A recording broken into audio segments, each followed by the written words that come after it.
আল্লাহ শহীদদেরকে বেশ নসিব করুক, ক্ষতিগ্রস্ত পরিবারকে আল্লাহ এই কষ্ট সহ্য করার তৌফিক দান করুন। এগুলো যে ষড়যন্ত্র, এটি বলে দিতে হয় না। এটি যার একটু বিচার বুদ্ধি আছে সে নিজেই বুঝতে পারে। ঘোলা পানিতে মাছ শিকার, বাংলায় একটা কথা আছে। এই দেশের মানুষ কখনো হারে নাই, মানুষ জয়যুক্ত হয়েছে।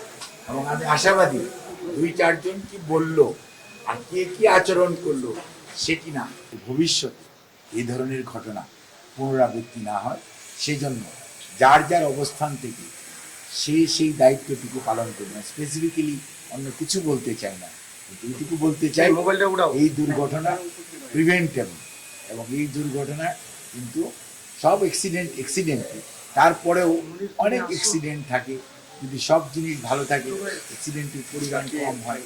এই এলাকাটা যদি চয়েসটা ভালো হয় তাহলে হয়তো এত লোকের যে জীবনাবসান যেটা হয়েছে, শহীদ হয়েছে, সেটা হতো কিনা সেটা বড় প্রশ্ন। যেগুলো নিয়ে ভবিষ্যতে যাতে আর না হয় এরকম বড় দুর্ঘটনা বাংলাদেশ এই প্রথম মুখোমুখি হয়েছে। আর এইগুলির যাতে আমরা আর পুনরাবৃত্তি না হয় এই ব্যাপারে সবাই, সরকার, ইভেন সশস্ত্র বাহিনী বিভাগ, বিমান বাহিনী অথবা সিভিল এভিয়েশন থেকে শুরু করে সবাই যার যার দায়িত্ব যথাযথ, ইভেন আপনার যে অঞ্চলে হয় সে এলাকায় যারা প্ল্যানিং করে তাদেরও যার যার অবস্থান থেকে এই দায়িত্ব সঠিকভাবে পালন করা হয়। আইন এবং আইনের প্রয়োগ, আইনের শাসন যাতে প্রতিষ্ঠিত হয়, তাহলে আমার মনে হয় এই সমস্ত ঘটনার পুনরাবৃত্তি আমরা রোধ করতে পারব। আল্লাহ সবাইকে বেশ নসিব করুক এবং এই ক্ষতিগ্রস্ত পরিবার যাদের ছেলে মেয়েরা আজকে আমাদের মাঝে নেই, যে শিক্ষক হারিয়ে গেছে, শহীদ হয়েছে, যে পাইলট মারা গিয়েছে, তাদের সবার আমাদের সবার পক্ষ থেকে, দলের ভারপ্রাপ্ত চেয়ারম্যান জনাব তারেক রহমানের পক্ষ থেকে, দেশনেত্রী বেগম খালেদা জিয়ার পক্ষ থেকে আমরা সহমর্মিতা জানাই, আমরা দোয়া করি আল্লাহ শহীদদেরকে বেশ নসিব করুক, ক্ষতিগ্রস্ত পরিবারকে আল্লাহ এই কষ্ট সহ্য করার তৌফিক দান করুন। দেশের মানুষ, বিএনপি সহ সবাই তাদের পাশে আছে। এটি তো গত প্রায় ধরেন 48 ঘন্টা যাব বাংলাদেশে 72 ঘন্টা, 60 ঘন্টা 72 ঘন্টা যাব এই বিষয়টিগুলো আলোচিত হয়েছে। আপনি বলেন যে জাতি যখন দুর্যোগ দুর্বিপাক, দেশ যখন ক্ষতিগ্রস্ত, সেই সময় কতিপয় স্বার্থান্বেষী সচিবালয় কেন যেতে, এবং এখানে ওনাদেরকে আটকিয়ে রেখে কি ফয়দা হাসিল করতে চাচ্ছিল, এগুলো যে ষড়যন্ত্র, এটি বলে দিতে হয় না। এটি যার একটু বিচার বুদ্ধি আছে সে নিজেই বুঝতে পারে। ঘোলা পানিতে মাছ শিকার, বাংলায় একটা কথা আছে। এটি এই মাইলস্টোনের ইস্যুটাকে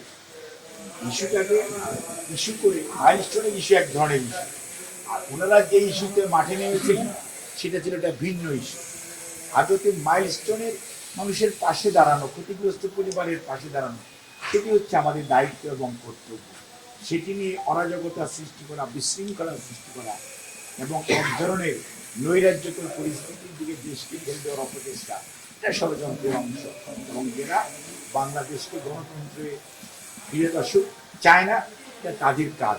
যারা গণতন্ত্রকে দূরে রাখতে চায় এবং আরও সুদূর পরাহত করতে চায়, সেই ষড়যন্ত্রকারীদের অংশ। তবে আমাদের নেতা ভারপ্রাপ্ত চেয়ারম্যান জনাব তারেক রহমান আহ্বান জানিয়েছে গতকালকে এই পরিস্থিতিতে সুযোগ নেওয়ার চেষ্টা করেন। আসেন সবাই একসাথে ক্ষতিগ্রস্ত মানুষের পাশে দাঁড়াই, দেশের মানুষের পাশে দাঁড়াই, গণতন্ত্র ফিরিয়ে আনি, সেই লক্ষ্যে সবাই কাজ করি। আমি কোনো শঙ্কা দেখছি না, দেশের মানুষের মধ্যে যে ঐক্য আছে এটার কিন্তু একটা পজিটিভ দিকও আছে।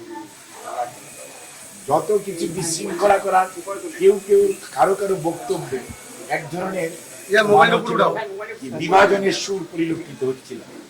আজকে দেখেন, আজকের সুর হচ্ছে ঐক্যের সুর।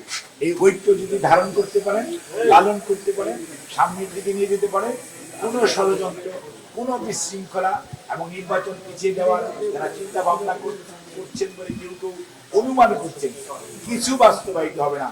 জনগণের পাশে, জনগণের ঐক্যের কাছে জনগণই জয়যুক্ত হবে। ষড়যন্ত্রকারীরা পরাজিত।